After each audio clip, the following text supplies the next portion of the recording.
Hello, everyone. Welcome to another episode of the Because Football podcast. Thank you so much for being here. For returning listeners, welcome back, or newbies, thanks so much for showing up. I'm very excited for today's conversation. We're going to get a little bit meta about soccer podcasting. We're going to talk about the very exciting but still kind of cloudy direction of a lot of major trends in North American soccer, and just talk about the beautiful game that we love. We're going to talk about it with Simon Evans here. Simon, as you might know, is the host of Soccer Business Podcast, incredible resource that I've been really plugged into over the past year since we started it, and has been kind of digging into all these amazing things happening in soccer in North America and in this market. So Simon, welcome to the podcast.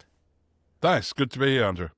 Likewise, mate. So, like I said, I've been a fan and I've been following, and then we got to meet at Soccer X in person, which was amazing. So we got to chat and connect there, and now we're here and are excited. But that's a little bit of our origin story, how we got to know each other. I want to know your football origin story. I know you also have a Burnley podcast, a top-notch podcast as well, right? Which is Passion Project that you guys have been crushing it with your co-host there. But tell us some of like these earliest memories, sensations, impressions of the beautiful game.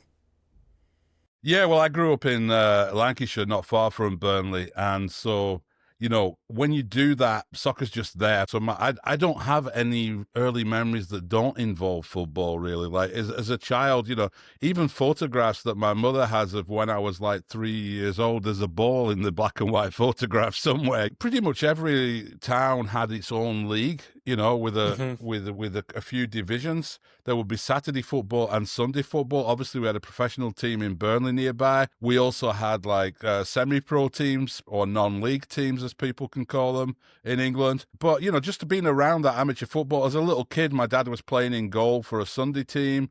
He'd play in a Saturday team as well. I mean, my town, just to give you an idea of what the football culture was like at that time, and it's not changed that much. As you know, if you were a good quality amateur footballer, you played in a Saturday league, and you would travel around the county playing games. But every town on a Sunday had what they call a pub league, you know, and our pub league had 4 divisions for our town. This was a town of 70,000 people. We had 4 divisions of 12 teams, so 48 clubs, most of them which were pubs or working men's clubs. And so I kind of grew up around that. You know, my dad was playing that, so I'd be on the sideline kicking a ball around as a little kid. Eventually, when I got to like 15 or 16, I had the kit on and the tracksuit and would come on as a substitute for 10 minutes sometimes. So that was how I grew up. First professional game would be, I'd be like 5 years old going to watch Burnley. I think the game was against Blackpool, a Lancashire derby. Regular attendance at Burnley games from about 7 or 8 years old on. So that was how it started. And how it started for a lot of people, there's nothing special about that background. If you grew up where I grew up, football was just everywhere. Yeah, just kind of baked in, and I do want to actually give you a quick platform to inform everybody and educate our audience a little bit on the time between when you started following and when Burnley just miraculously becomes a Premier League squad, because I'm sure there were dozens, hundreds of games of suffering and uncertainty of that. But I love that you did touch on kind of the grassroots, the amateur side of the game, just like the very accessible way it was baked into everyday life. If you could still move around and run, like you're kicking a ball and you're getting dragged to a game, and just like that kind of immersive culture you grew up in. But yeah, give us the big highlights on Burnley and that pre-Prem time. Wow. I mean, so let me just, the context is early 1960s, Burnley were champions of England. Yeah, they effectively, they won the Premier League, if you like, in modern terms, before the Premier League existed. So they played in the European Cup, the precursor to the Champions League. Some memorable nights against teams like Napoli and Hamburg and so on in the 60s. And Burnley were a big team all the way through the 60s into really the early mid-70s, which is when I started watching them.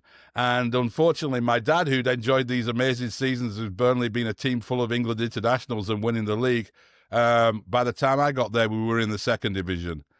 Which was already like a bad feeling for a lot of those fans. So it got worse and it got worse. You know, we went down to the 3rd division. We ended up in the 4th division, which was absolutely inconceivable for those fans, you know, the older fans. But most people just thought we'll be down for a season or two and then start to bounce back. But the club got in big financial trouble So we had a decade in the fourth division, and that was like my sort of teenage years, if you like. The crowds went down to like below 2,000 some games. We would travel, the away games we would play would be against teams like Hartlepool and Aldershot and so on. They were pretty grim days, and then some of it coincided with the sort of hooligan era as well. So you had these empty terraces and like a lot of violence going on as well. There was a hardcore of about 7,000 or 8,000 people who sort of stuck with the club most of the time. So that was a very emotional period, but we gradually climbed back over the next 15, 20 years and eventually got to the Premier League, which was at the time, unbelievable. By that stage, I was living in Miami. I'd the best part of that journey, really. So I've missed out on all the good times at Burnley, really. Yeah. But luckily, I was able to move back home for like 4 or 5 years, and I had a spell of watching Burnley regularly in the Premier League under Sean Dyche, which was great. So I got some compensation for my loyalty during those dark days in the fourth division. Very much well earned. And I apologize with not knowing the bright history of the club. I kind of lumped Burnley with, some of the other clubs that have made runs like a Brighton, a Bournemouth, success stories, right, of the last decade or two of the Prem. But yeah, it sounds like a Paradise Lost. And then, what a rise again, to reach the Prem. And pretty amazing journey. But that's pro rel for you, isn't it? Exactly. And those are the stories we'll touch on a little bit. But let's move on, though. You mentioned Miami, and obviously a lot of your career has been stateside here. So kind of break down a little bit that personal side. Again, the journey is what we like to dig into and have a context for you and kind of how you got into this point in your career. How did that come about, and what was that to see? You talk about culture, right? You talk about culture of the game being very much different in South Florida and in the U.S. in general. Yeah, so my journey, to try to keep it relatively brief, I left England in 1993 after, graduating from university in Newcastle. And I went to live and work as a freelance, just try my luck in Eastern Europe. And I ended up in Budapest, Hungary, where, I immediately found myself, dragged into the football world again. Even though I was there, I played like in the sort of third division in Hungary. Which talk about a Paradise Lost football place too. Wow. I mean, talk about the 50s and things like some of the greats, Puskas and some of those teams. 1954 World Cup, the 6-3 win over England. I mean, read some Jonathan Wilson stuff about that, and you'll learn about Hungarian football in that era.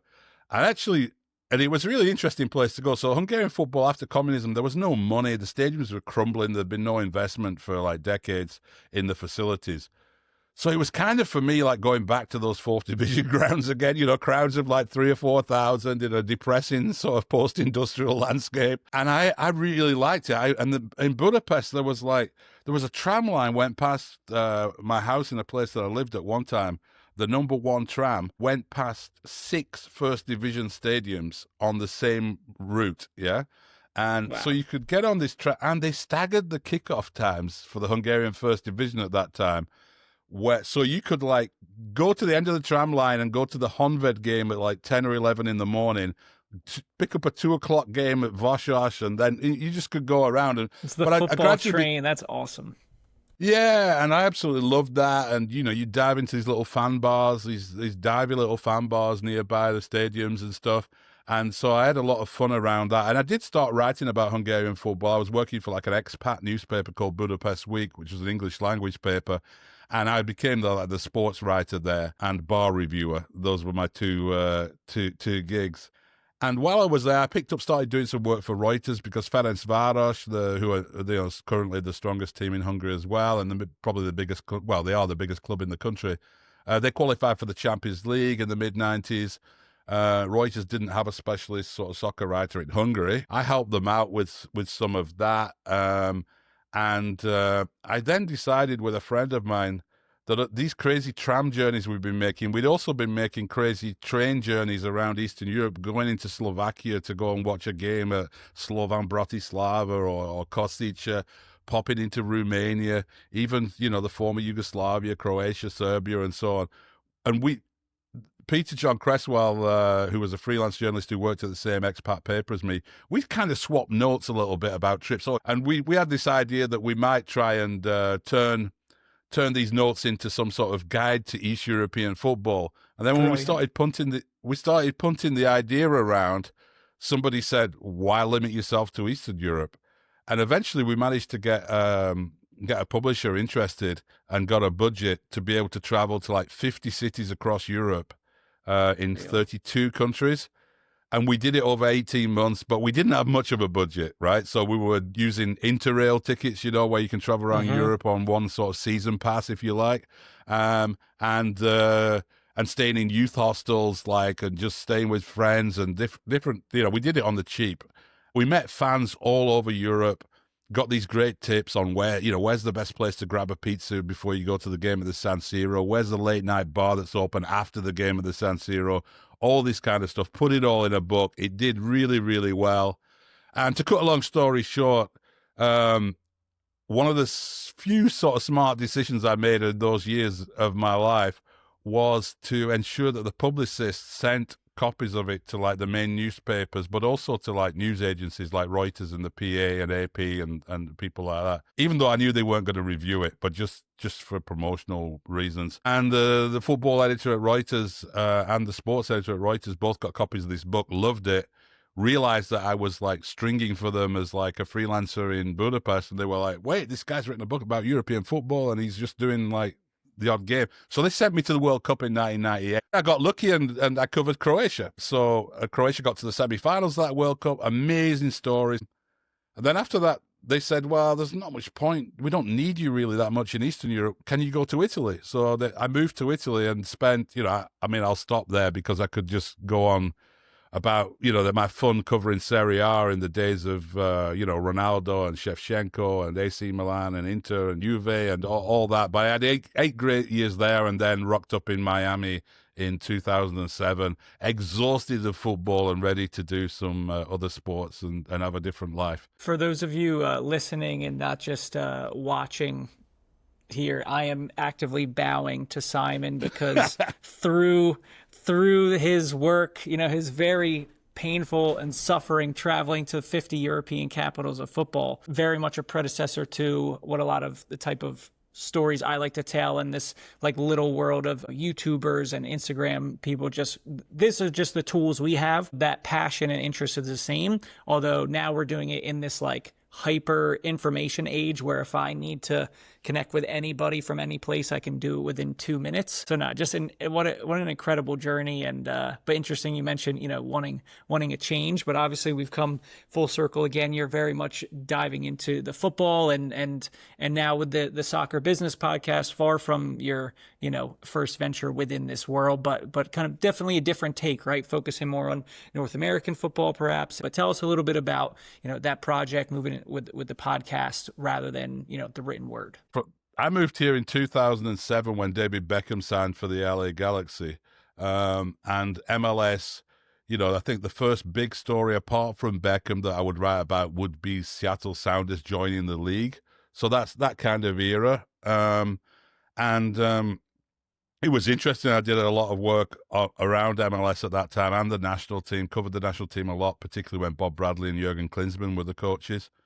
So I did a lot of American soccer, and then I went back to England for 3 or 4 years and came back out here. By then I was working for AFP, the French news agency, similar kind of work, international wire service. All the way through that, I'd always been interested in the lower divisions in American soccer, the USL world, and partly because when I came to Miami in 2007, there was no MLS team. The Fusion had been contracted. The local teams were Miami FC and what became the Fort Lauderdale Strikers, revamped in the revamped, relaunched NASL, short-lived experiment. But, for the sake of shorthand, USL, right? I was watching a lot of USL. I would go to Lockhart Stadium, which later became Chase Stadium, where Inter Miami won the MLS title 2 weeks ago. I saw that, the stadium again, 2,000 people, lower division football. So, I did enjoy some good years in Italy, but you'll notice there's a theme of watching lower division football in small crowds in half-empty stadiums. So it's not all been glamorous. Over those years, I'd always had this information. So I knew a lot at the time about what was going on with the NASL and USL split. All the different things about USL's plans over the years. I had good contacts. I followed it quite closely. But for an international news agency, a lot of that information is kind of wasted, really, because they're not going to use it, right? Yeah, it's hardly, at that time, a lot of that was hardly national news, let alone worthy of an international But spotlight, even now, right? really, so talking about like some USL expansion club in South Carolina or something like that, and I'd be like, okay, that's really interesting, but I can't sell that to an international audience. I mean, it's hard enough to sell an MLS story to an international audience, let alone a sort of USL2 expansion story. It struck me that this is information that is useful to people who work in the business or in businesses adjacent to soccer. They want to know what's going on. People who build stadiums would like to know where the new stadiums are going to be built. And, working with a friend of mine, Paul Woodhouse, whose background is in marketing, he's also a Burnley guy, but he lives in Ohio. He was saying, look, in other industries, these are called trade magazines, right? And trade magazines have become now newsletters. And podcasts tend to go together with newsletters. So to cut that long story short, again, we sat down and said, okay, let's do this. Let's try it. So started it on LinkedIn, actually, just putting out some stories. The reaction was immediate, like that somebody was covering these stories. And we started the newsletter, and it's done really, really well. Every Friday we put out.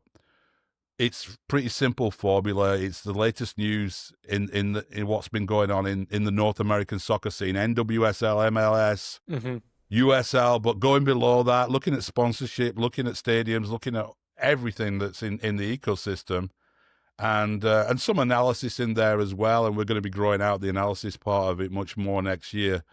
And the podcast was sort of the natural partner to that, where we could move away from that sort of short form detailed news and go into conversations about the context and the meaning and the future and what's going on. So that's when we started talking to club owners and different people in the game and in the leagues and in the businesses around the sport. And it's sort of grown from that, the Soccer Business Podcast and the Soccer Business Newsletter. So it's been really good fun and really interesting and really rewarding in a different way than the more sort of mainstream journalism that I've done. Yeah, no, and again, I, as a listener, right, somebody who like piggybacks a lot on the news and the information you're sharing, and is definitely like a source I'm using to inform things. When I'm analyzing where we are in American soccer right now, right? For me, growing up, I kind of like my formative years was around those the times you mentioned of like Beckham, and kind of I look around in school, for example, I'm the only one, maybe one of two kids wearing a football shirt, and even among players I was playing with on my teams, I was like, a small handful of guys who actually cared about the game and watched the game. And being from Philadelphia, we didn't have an MLS team, but we were just starting to get satellite TV. So I'm watching the Prem, I'm watching Bundesliga, I'm watching the Guatemalan leagues on Gold TV, like whatever I can find. How do you kind of like assess this moment when you compare it to what you've seen over your career in the U.S., and how do you feel about the kind of stage we're at right now with like the professional game in this country? Yeah, I think it's a really, really interesting moment. So, I mean, MLS is obviously continuing to grow. And, to get to 30 teams with all these stadiums. I mean, even back when I started covering the league, which is obviously, 2007, you would say, a decade or so into MLS, it was by no means certain that MLS was going to grow to what it is now. So that's been an incredible achievement, and it is great. I just love going to these new stadiums, somewhere like Nashville or the new Columbus Crew Stadium, and feeling that atmosphere and looking around and going, yeah, this is like so much better than what was happening before, and the product on the field is as well.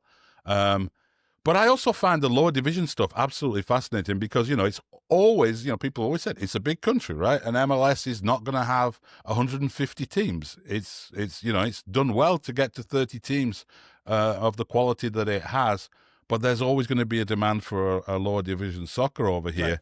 I thought, but there wasn't that much evidence of it, really. I mean, the USL, a very fragile ecosystem. For many years, teams have come and gone in different places. And then you have parts of the country where, even back at that time when I arrived, was there much professional soccer in Alabama or in Tennessee or, parts of the South, parts of the Midwest?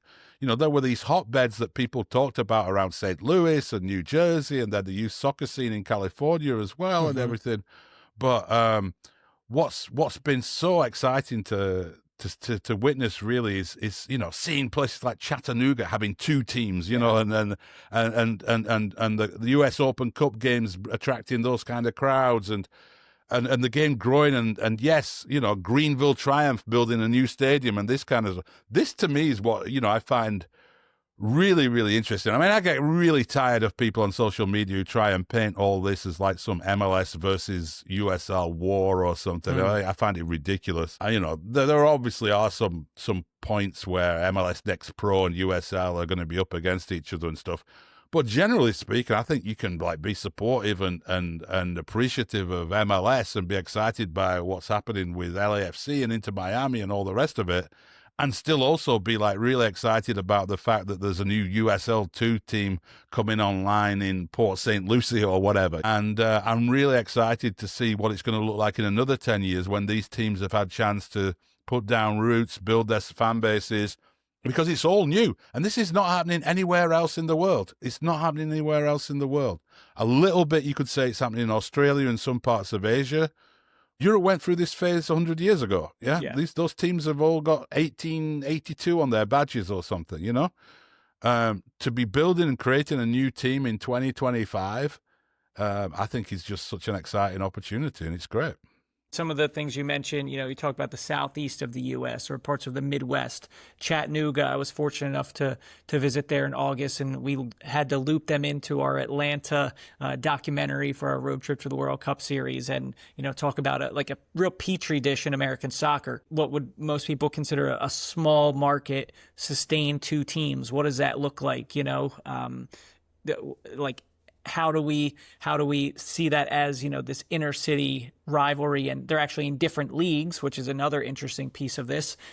So there's not always a ton of overlap. They played in the Open Cup, had a huge crowd, penalties, dramatic finish this past year. That was great. I watched that on YouTube. I wanted to go to it, but it was great. Right? As a lot of the purists of the game who look outside of the United States and, hey, we want this. We want a Merseyside derby where Liverpool and Everton, you could, pretty much throw a stone from one to the other, right? Or we want these intra-city rivalries and regions. That's a big test. But I think it also speaks to, not only are things happening, but there's just this opportunity for stories. You're obviously doing it in the sense of providing a lot of news, soon to be analysis, and a lot of the things happening in the business of the game. But when you look at whether it is a more, I'm going to use bunny ears, like a traditional journalism of just reporting updates and announcements and things, versus the other side of the scale of, the as I hinted at, and part of what we do with Because Football, of the storytelling and content creation through YouTube or through Instagram and TikTok. What do you see on that side, right? So not just the state of the game in the country, but again, an important part of the cultural piece is the storytellers and the people who are out there actually transmitting, what this should mean to people or reporting on what is happening. Yeah, I mean, I think it's a very similar situation in a lot of respects, because I think there's just a huge amount of potential there, a lot of activity, and there's a lot of white space for people to go and do things, because it is the content and media side of soccer, I think, is underdeveloped. American soccer has been a lot better at building soccer-specific stadiums than it has building soccer-specific media, right? It's if you look around the media landscape, there's, you go to ESPN and they do a lot of international soccer, but you look at their domestic soccer coverage, and there's 2 or 3 journalists there who do a great job, but that's a massive organization with 2 or 3 people doing a great job. You can see the same at so many other places where the work being done around soccer at mainstream media is sort of swamped by everything else, and that's kind of understandable. It's a tough battle there, and there's massive space for independent creators. I think the thing I really like is some of the podcasts around clubs. I think that's really healthy. Mm-hmm. I think I was at MLS All-Star in Austin, and there was a podcast gathering there. the guys from SoccerWise did a gathering there when they brought in the local Austin podcasters, and there were 5 of them. I didn't know Austin FC had 5 podcasts, right? And regular weekly real podcasts with presenters that people know about. And I was like, that's great. And, and then you start looking around, and actually that is going on in a lot of places. If you go to Seattle or wherever, LA, there are these club scenes. And I just think we need to see a little bit of that on the national level. And then you've got people who've been blasting away at it for years doing stuff like, Jason Davis's, morning kick around, SoccerWise, as I mentioned. I think there's a lot of space for people to do creative things. So I really like what you're doing around the travel side of it and stuff, and the guide to places.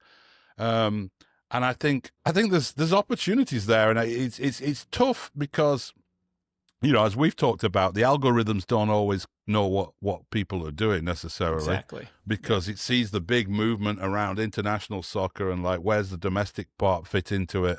And but I think it's going to come.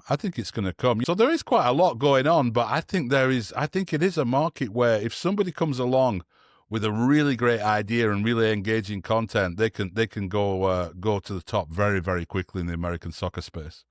Agreed. And I think not to be overly, analytical here or I've, really this is my formula, but you have essentially the stories, which are the things happening in the culture, right? And I feel like in general, we're kind of in a golden phase right now for American soccer. Then you have the talent of the storytellers, our ability to actually really transmit that properly. And then you have the people who actually cares, right? And then we do have the algorithm working in between as kind of the middleman of those things. But do you think it's been more of hey, maybe we haven't seen the right approach or the right talent, and that's why? Do you think with these big media agencies, it's a cultural battle where it's, people still aren't accustomed to soccer in general, or MLS or USL, and so it's an internal battle? Or do you think it's they're just looking at the data of, hey, we've tried this or that, but we're just not getting the reach that we need to justify this type of campaign or more writers or whatever that might be? Where do you kind of see those different factors interplay? Yeah, I think it's where the brands come into it, really, fundamentally. You look, that's been the great success of what Roger Bennett has done with Men in Blazers, right? Is that he attracts, he hoovers up brands at that organization. And he found a very successful formula and a way of engaging with American soccer fans who like the international game. They like the national team. They're maybe not, they don't do a lot around MLS and that sort of thing, but there's always a connection there to American soccer. But, they get great guests. The brands love it. That proves to you that the big brands that help elevate, and you can then take your production to another level because you've got that sponsorship coming in. You're making money, you're making revenue, you can afford to travel and do things and film in a different way. In an ideal world, I would have happily traveled up to see you, and we'd be sitting in a nice studio on a sofa with a camera crew and then an editing team doing great work with it afterwards. We're all one-man bands, and we're all trying to do things in a sort of, bootstrapped way. That can change when brands get involved. They will be interested in it because they want to engage with soccer fans because, believe me, there's tons of marketing reports telling brands that they need to reach soccer fans because they are a fascinating, diverse young demographic. Soccer fans are what all these brands want to reach, and people are going to be spending a fortune trying to reach them during the World Cup. Yeah. And some of that is going to continue afterwards, and the content creators have an opportunity to grab that, but you've got to be able to do it in a way that resonates and works, and it's very tricky, but there's lots of different niches that people can find, and people will find them. Yeah, agree. And you bring up the World Cup there as this moment, right? We all have a lot of hopes for it. It's been a complicated run up, I would say, on a lot of levels. But in terms of the United States being able to take advantage and really leverage this, we'll loop Canada in. Mexico is a little different, because it's a more mature soccer culture. My conversations with people in Mexico of the impact is going to be money. Economic investment, infrastructure. Everywhere I was, like Monterrey, they're building a new rail line from the airport to downtown. and they're opening for the World Cup. In Guadalajara, traffic was a nightmare because they're upgrading pretty much every major highway, so that's the plus. But on the cultural side of like fans, it's not as clear. The US, we're kind of in this middle awkward spot, kind of that teenager that's figuring things out. And then I heard it described, and I somewhat agree, Canada is kind of like a little bit like US in the 94. They've got 3 MLS teams. They have their own league now. It's a farther ahead, but like, so again, Canadians in the comments rip me apart, bring it on. We love the engagement here. The algorithm loves the controversy. But what do you see when you're looking around, like you're talking about those ways of connecting authentically, whether it's for an MLS or USL club, right? MLS is taking a break. USL is still going to be going in some capacity with some of their leagues, whether it is a creator. Like, what do you see with the World Cup coming of like, this is how we can take advantage. This is how we can really leverage that. What does that look like for you? It's not easy, is it? Because, the danger is with the World Cup is that people watch most of it on TV, inevitably. And it's entertainment on TV, sports on TV that people get a kick out of. And they watch, and they're watching foreign teams playing, and they happen to be playing in an NFL stadium. And then it finishes and everyone goes away and like we're back to where we were, right? And that could actually happen. I mean, there's a lot of hype around the wave that's going to come from the World Cup. The danger is that does happen. And so I think the key is to be proactive about it. And, are the clubs ready? They certainly have to be ready to engage their fans around the World Cup, to make their club somehow relevant to the World Cup.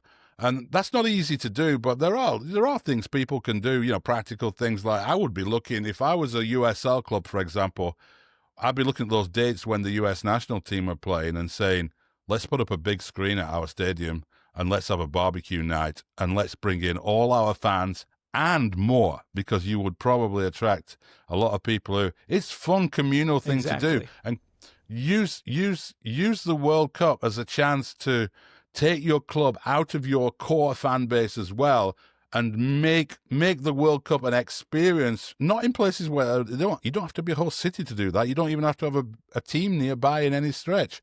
But you could be in Chattanooga, and you could say, come on down to the stadium. We've got the game on. You maybe invite somebody along, an ex-US national team player or someone. But, you get the food going and the beers going and you watch the game, and it'll be a great night that everyone enjoys. And your club created that night. Your club was part of that night. And I think people are going to have to do that. And if you just sit back and say, hey, we haven't got any games this week and the World Cup's going on, or we have a game and it's kind of going to struggle because of the World Cup, you're not going to get anything out of it. You've got to be proactive. You've got to be willing to invest a little bit in putting on events and connecting in a real way. And the best way is through that communal feeling for fans, I think. Yeah. Yeah, and I like your point of welcoming their fans and more. I think that's a key for me. I think when we're all talking about this boom we're hoping for from the World Cup, to me, that means a lot of different things, but really it means like getting people who are like, you know what, I watched Ted Lasso and that was kind of interesting, and I'm kind of interested in this whole promotion relegation thing, and, I like this or that character, and maybe now I'm going to watch the World Cup, or I'm into Welcome to Wrexham, or, my nephew is, or cousin. Like, it's these people that are on the periphery that we like have the opportunity that hopefully, I think a big part of that is going to be US hopefully performing well and having some memorable moments. I think that's going to be key. But to your point of how do you make your club or your brand relevant to maybe that new fan, right? And creating more of that connection and just piggybacking. I mean, there's a lot of work done, and I find it fascinating reading some of this research on the fan personas that are out there. And there's an assumption that, the sports fan, the mainstream sports fan, and we all have friends who watch a lot of NFL or NBA who aren't anti-soccer, right? It's kind of disappeared, that anti-soccer thing, a little bit from the culture, but maybe don't watch a lot of it, but they'll be watching the US national team at the World Cup, and they'll probably end up watching a Brazil game here and there, or an England game, or if they have some like ancestral connection to another country, they'll be watching that team as well. You look at that and think like these are millions of people we're talking about, and they aren't. Most of those people, like you say, who watch Welcome to Wrexham, and they'll watch the Premier League, and then it's almost like domestic American soccer doesn't exist for them, because it's like, yeah, there is MLS, but that doesn't really speak to me, and it's on TV, and USL's under the radar for those kind of people. you attract that person who will spend enough time watching Welcome to Wrexham and Ted Lasso, who will watch other documentaries on TV, who maybe watches a bit of Champions League now and then, or it calls themselves a Manchester United fan, kind of, and watches them now and then? Can you turn that person into somebody who's going to their local club? And it's not easy. It's not easy Right. because there's a gulf. There's a gulf in that Absolutely. experience. We're talking, you're going from world-class facilities and world-class players to maybe a USL 1 team. That's a big gulf. But the way you do that is through that sense of community and belonging and identity that people get through the game, which is something special with soccer. I know all sports will claim that, but there is something different with soccer. And if you can do that in a small town environment or a relatively small market environment, where you create that buzz around a Knoxville or something that gets even bigger during the World Cup. You look at some of the stories we've had over the last 12 months, the Portland, Maine story up there, the Hearts of Rhode Pine. Island. Yeah. Yeah. All these places where these teams are coming along, playing in maybe even USL 2 and capturing something, capturing that sense that people want of belonging that I think, without getting too sort of, sociological about it, I think soccer is in a brilliant position to capture something that's missing in modern society, really, which is, people cling to the game in Europe because it gives us that sense of belonging and community to where we came from and everything else. And maybe in the US, as people feel a little bit alienated and disconnected with technology, with AI, with the internet, and with everything else, here's something where you're still getting together with 10 of your buddies and thousands of other people from your local community, and you're all wearing the same colors and you're all supporting the same goal. That there's not many things in life give you that feeling and that kind of connection, and that's a great opportunity. And so I think the World Cup is a chance to demonstrate that to people that, hey, Ted Lasso's great fun to watch Ted Lasso, but guess what you get out of coming down here? You get to meet a lot of people in your community. You get to feel part of something. And I'm really encouraged by what I see at those, the Portland Hearts of Pine and so on, where clearly that's what's going on there, Yeah, fully agree, right? And obviously we are those, soccer heads that are about it. But just, I think objectively, you compare a match day fan experience and you see what's happening there. Again, I was fortunate to go to Portland this summer. I was at Rhode Island. What you see and experience there with, not only, in Rhode Island, it's this beautiful new stadium and they're given identity because they used to have a minor league baseball team that then chased, incentives to go somewhere else. Now there's a vacuum. Rhode Island FC comes in, and now it's like that local identity of Rhode Islanders and people in Pawtucket, in the Providence area that can attach to that. Then you have also like an amazing shout out Defiance, the supporters group there, is a great time. Same thing with the Hearts of Pine and, the Lonely Hearts band they have and what they've done there. But the stories I was hearing there from people is totally like, it is that community feeling and something we can all feel represents us. Like you said, that's not the same as the World Cup. It's a little bit apples to oranges, but it is tangential, right? It is the similar feeling of belonging. And I think your assessment of like sociologically what we need is absolutely spot on as well. With that and talking about, how do we appeal to the average sports fan, we were so lucky. I went to the U.S. Uruguay game here in Tampa a couple weeks ago, the 5-1, with my father-in-law and brother-in-law, who are not big soccer people. Though, they're giving me the benefit of the doubt and the time of day. And it just so happens, we get a bicycle kick, which my father-in-law was like, as long as I see a bicycle kick, I'm happy. I'm like, this doesn't happen very often. The U.S. doesn't knock off Uruguay very often. Like, we were lucky. So, again, that speaks to these U.S. moments in the World Cup. But one thing, again, is promotion relegation, is that jeopardy, is that risk. Stories are what people are looking for. And you've obviously been very close to that, of following it and getting to interview a lot of people within USL as well.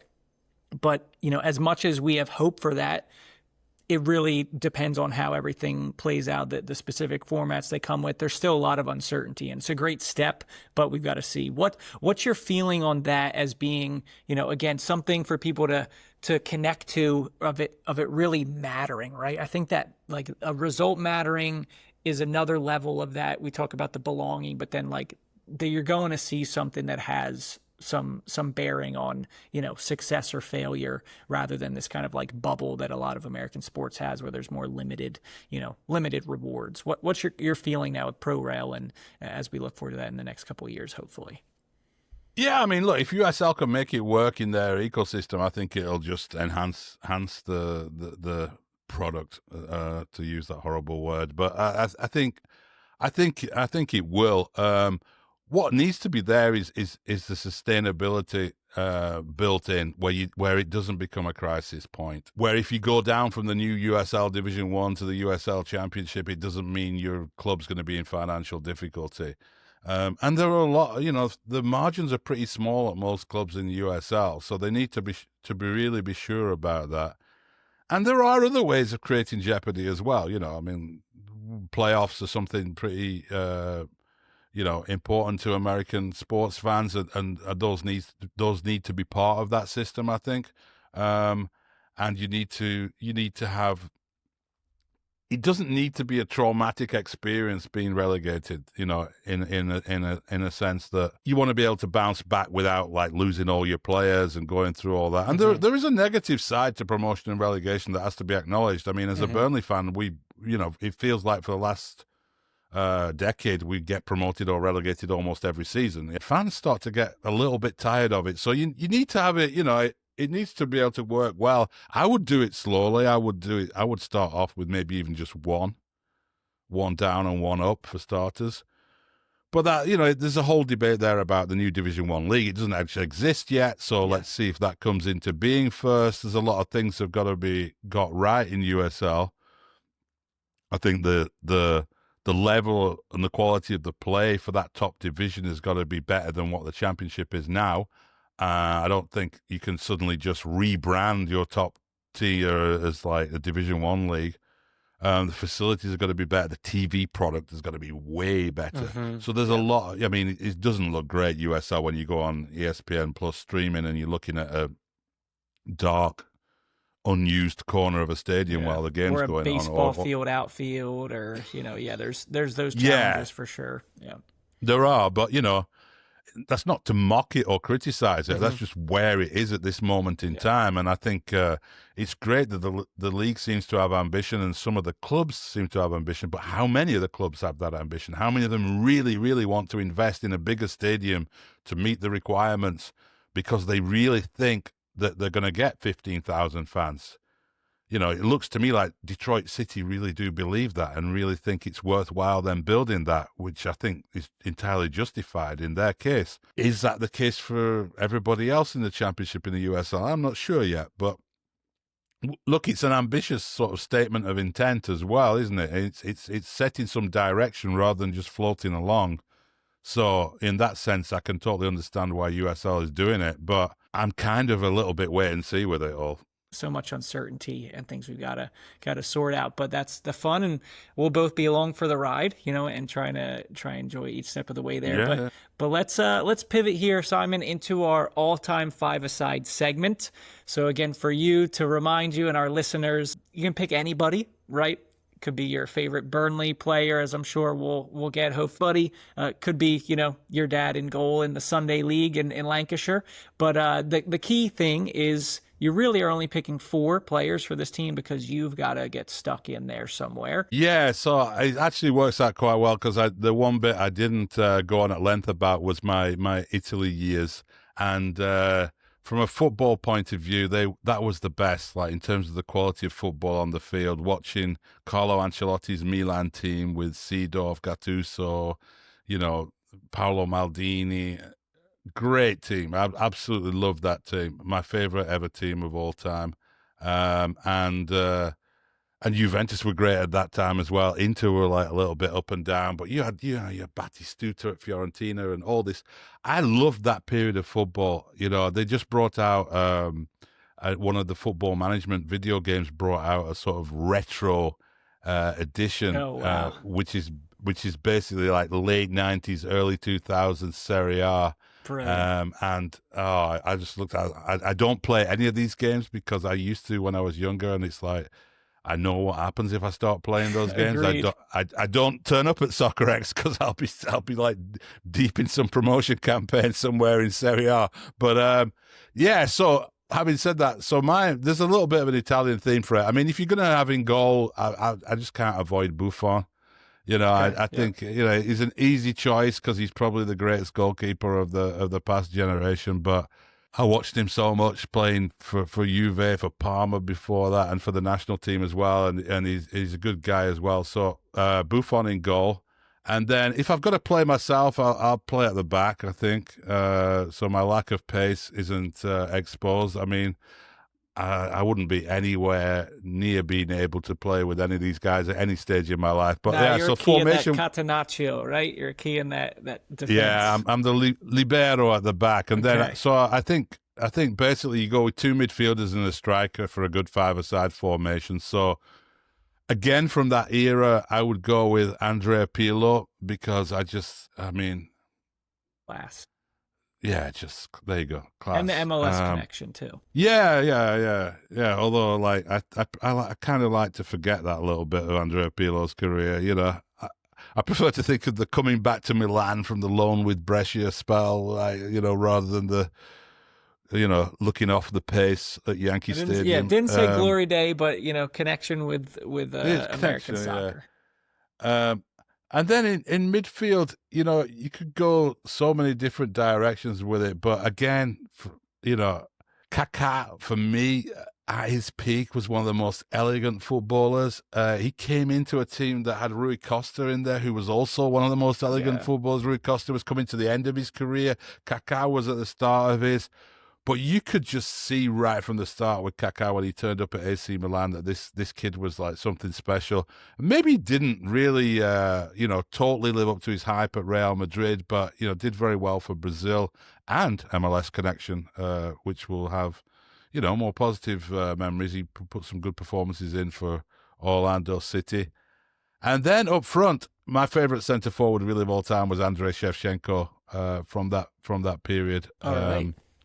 Fantastic goal scorer. I think in five-a-side, you want somebody who just knows where the back of the net is and can bury it in the corner. Shevchenko is one of the great finishers. So that's my very Serie A biased five-a-side team. Okay, brilliant. I'm trying to think here.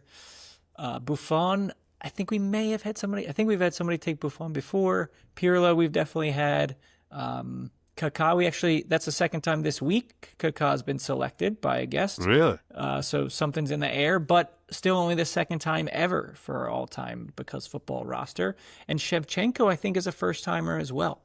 So yeah, love that. I'm biased with Shevchenko, though. I mean, like, I had the opportunity there, if I can give myself a little brag, when I was covering Milan, it was at that period of time where journalism, there was still a degree of access that was beyond what is normal now, even in MLS, I would say. And AC Milan's training ground, Milanello, was not far from where I was living in Italy. And I went up there and I was doing a feature on Shevchenko, and I asked Ancelotti, there was an area where players and the coaches went for a coffee and they mingled with the media. It was like a true mix zone, yeah? It was a cafe bar inside the training ground. Nobody was controlling the access. Everything was off record. That sounds extremely Italian. It was fantastic. Yeah, little espresso. Yeah. And I just said to Ancelotti, I said, I'd want to write something about Shevchenko. It'd be nice to just have a little chat about how he approaches his work, because he's like finishing his deadly and stuff. He's like, come back at 2:00 this afternoon. He does his extra finishing training down on the bottom field with the goalkeeping coaches. So I hung around, sat in my car for an hour, went down and just watched them hit crosses. And he was just doing headers and volleys. And one of the coaches who was down there with him said to me, stand behind the goal, then you can kick the ball back to us when he misses. Oh, my gosh. Didn't have a lot of work to do. To do. Wow, So, that's a dream, man. Yeah, to get that kind of access then, that was like unreal. You're not going to get that again. So, and it was just really nice to see his journey as well. A player who arrived in Italy, like not speaking the language, nervous little kid from Kiev, turning up and becoming like one of the club's all-time greats at a great club like Milan. So yeah, Shevchenko. Brilliant. Big fan. Brilliant. Yeah. Yeah. And were you doing a lot of these interviews in Italian then? Did you, I imagine living there, you're picking up Italian. Were you picking up Hungarian, which is an extremely complex and unique language too? I How do about speak, your I mean, polyglot side? yeah, so my wife's Hungarian as well. So Okay. I've been speaking Hungarian for, wow, 30 years now. Yeah, Okay. so um, Italian, I learned it when I got there. Yeah, so it was hard. The first year was pretty tough. I mean, luckily, I kind of relied on the fact that there were players around like George Weah and Oliver Bierhoff, Okay. and you could do a lot of interviews in English at the start.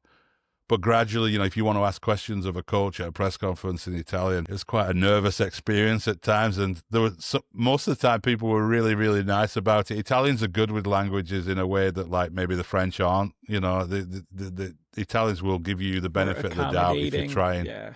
Yeah, but the Italian national team coach Giovanni Trapattoni, like he loved the mistakes that I made, and he would like and the press conferences were often live on TV in Italy. So I'd ask a question, and oh man, there's some of those things, and he, Luckily, we were in the internet age where you'd be getting clipped and be oh like my this goodness, English I never journalist, thought of that, butchers but you're Italian right. again, right? Yeah. Oh no, yeah, some of those would have gone viral, mostly because of him, not so much the bad Italian question, but he would make fun of it in such a really nice way as well. He's very, very funny, sharp guy, Trapattoni, yeah, but full of characters. Yeah, I miss that. I do miss that period of Italian football, and I don't watch a huge amount of Italian football now. I don't know if you do, but I find Serie A a little bit. It's just so far away from what it was then that I try and watch the Milan derbies and the big games, but I don't get the feeling from it the same. Yeah, I don't think I never watched a ton. For me, it would have been more those earlier like 2000s decade, right? So it's a little bit after that golden era of Italian. I've learned a lot about that era of Italian Serie A from speaking of creators and storytellers like Mondial Mag, like those guys. They idolize that Yeah. era, right? Because that's what they Oh, they grew up love in. it. Yeah. I think it's multiple levels, like we're seeing in many places. It's like real like fan cultural side of things where I think it's not quite the same, and then just the global economics of the game, right, have shifted where a lot of Italian Yeah. clubs are kind of just not setting the pace as much, but kind of hanging on. And then we've seen the domestic game in Italy, like the national team. It's just they're not the same type of talent pool there was. So again, I think there's a Right. couple levels there. But I think what comes from that, Simon, I want to give you your props and shout out that like the pedigree you have of covering the game is such a range of like, interviewing your Trapattoni's and, shagging balls at training for Shevchenko, right? Like these legends, but yet you still have this curiosity and interest and see what's so cool about, a USL League One team and what's happening. And I think that, obviously it speaks to you have a lot of lived experience here in the United States and have a great context for the game, but we don't always get that, let's say, like understanding, especially from a British lens, but also like a lot of times I feel like people kind of say, hey, if I've been here at this level, these other things don't interest me as much. So that's what, No, about no, your no, personality, yeah. your career, and the stories you want to share really sticks out to me. And I appreciate that about you. No, thank you. And I genuinely, it's not something that I do sort of as a conscious effort or anything. I think when you grow up with lower league soccer as well, it's not always about. This is what drives me crazy sometimes about some of the debates about MLS as well. Like, it is important to have a good product on the field, yeah, and to have high quality football, but that's only part of it, right? I mean, if we were all going to watch the best football we could, we'd all be like have been Barcelona fans 10 years ago, right? And we'd all just be watching TV all the time. So it's not about football. Isn't just about that. It's about supporting your local team and your local community as well, and appreciating it where it happens in other people's communities. And so, my first friends when I moved here to Miami, to be honest, were the guys hanging around, Miami FC and Fort Lauderdale Strikers, and the guys who campaigned, to get an MLS team, who every time Garber or Beckham would turn up in Miami, they would be outside with their like bring us a team type campaign. And seeing those guys last year get given the supporters shield by Jorge Mas into Miami, acknowledging the fact that they were a big part of bringing that club to this community. Like, I think that's a really, really positive part of the game. And yeah, I love all that, and it's why I really appreciate you doing those stories as well around the clubs, like you're saying with Rhode Island and Portland, Maine. You know, bringing those stories to life to a national audience, because there are these great stories, and there is this danger sometimes that Americans get fed so many good stories by international media about like the great scene at Como or wherever, or the interesting stuff going on in soccer in Germany, the Bundesliga atmosphere and all the rest of it, that they can also like forget that there are things happening in this country as well. 100%. Like, and what we don't want is the World Cup to come along and just make thousands more fans of international soccer in America who aren't aware of what's going on in their own country. And the quality on the field is only a part of that. It really is. So I think, you telling the stories of the fans and the culture around the game and so on, that's a really important part of it. So, keep up that good work, because it's really important as well to grow in the game, not just for growing the creator side of it and everything that you're doing for yourself, but also, growing the game as well, I think. Yeah, no, thank you for that, and it's great to have you here on the podcast. It's a pleasure, and look forward to obviously following your work and hoping to keep crossing paths through the future as we stay in these same little universes. What's the best way for people to keep track of the Soccer Business Podcast? I know you guys have a newsletter as well, so all the links will be in the description, but just give a little readout so we know where to find you. Yeah, you. thesoccerbusiness.com. If you go there, there's a link to the subscription, and there's also a link to the podcast there. The podcast is obviously on all the usual audio platforms, Spotify and Apple and so on. Newsletter every Friday. It's completely free. There's no sign up, no barrier at all. And on LinkedIn, Simon Evans, for people who are really interested in the business side of it there. And then on Twitter, I tend to tweet a little bit more about the game itself and sort of dip back into the kind of things I did more as a journalist. So that's at SG Evans. Awesome. Cool. All of those links are in the description. And everybody, thank you for being here. Thank you for watching, and we'll see you guys on this next one. But Simon, again, thank you so much for being here, man. We appreciate it. Thanks for having me. It's been great fun. Awesome. Everybody, till the next episode, see you there. Peace.